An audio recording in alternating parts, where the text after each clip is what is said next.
nataas uli ang krimen dito sa Pilipinas. Naglalakad ako 3 weeks ago sa may Pedro Hill, malapit sa LRT. Naka-backpack ako, nasa leg ko yung bag. Mabilis yung lakad ko.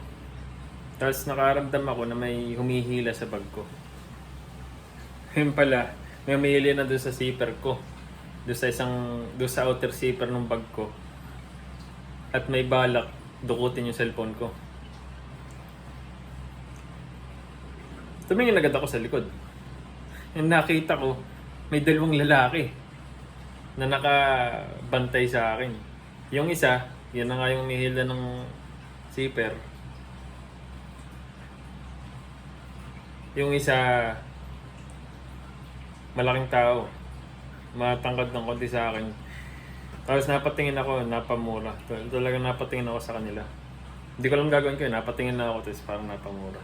Tapos, tumakbo sila, papunta sa jeep.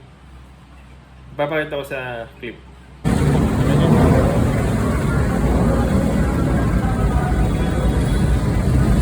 So yan, tumakbo sila papunta sa jeep. Hindi ko na nalapitan kasi baka may dalang kutsilyo pag binidyo ko pa. Pero yun lang yung nakuha ng video, hindi ganun ka-clear yung mukha. So, ingat po tayong lahat. Tumataas ulit yung krimen, probably